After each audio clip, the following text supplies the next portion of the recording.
Hello guys, स्वागत है आप सभी का एक और नई स्टोरी के अंदर में। यह एक छोटी सी एक मोटिवेशनल स्टोरी है। इसका नाम है जिम्मेदारी का एहसास। यह मोटिवेशनल स्टोरी 3 भाइयों की एक कहानी है।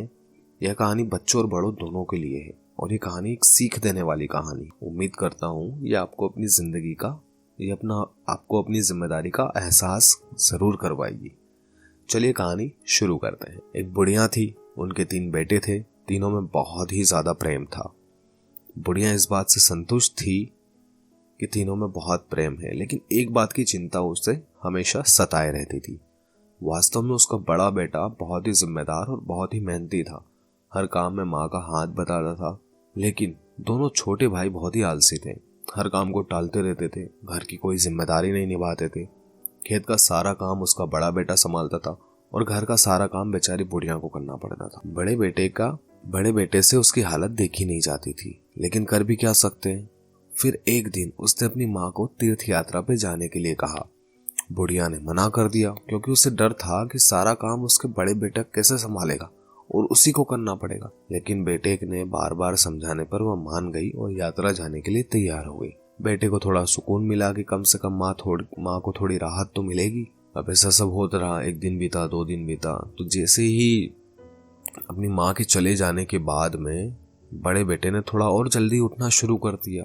वो अपने घर का काम पहले करता, तीनों के लिए खाना बनाता और फिर खेत पर जाता।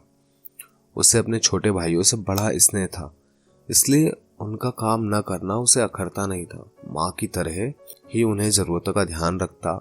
इस कारण से उन्हें माँ की कमी महसूस ही नहीं हुई। अब ऐसा ठीक चलता रहा। कुछ समय बाद अचानक बड़े भाई की तबीयत खराब हो गई।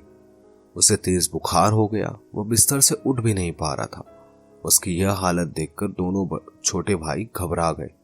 वो तो जिम्मेदार जरूर थे, लेकिन अपने बड़े भाई से बहुत प्यार करते थे। दोनों भाई अपने बड़े भाई से पूछकर सारे काम करने की कोशिश कर रहे थे।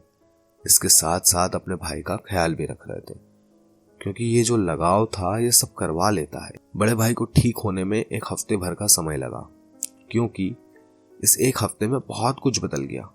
अब दोनों छोटे भाइयों को यह बात अच्छी तरह समझ में आ गई थी कि मेरी माँ और बड़े भैया कितना काम करते हैं।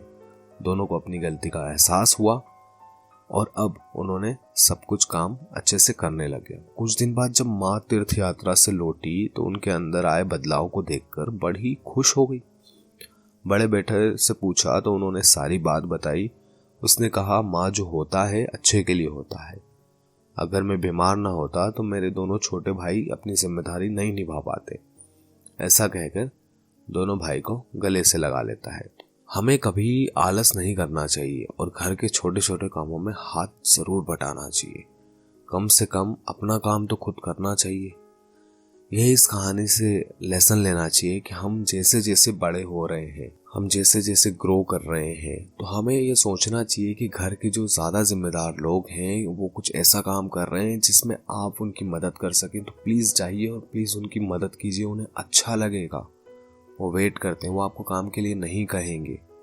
एक वक्त आएगा जब कहने लगेंगे, लेकिन तब क्या फ़ायदा।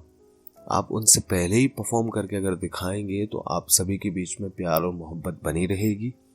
उम्मीद करता हूँ इस स्टोरी से आपको कुछ सीखने को मिला होगा। प्लीज़ चैनल को लाइक, शेयर और सब्सक्राइब ज़रूर कीजिए।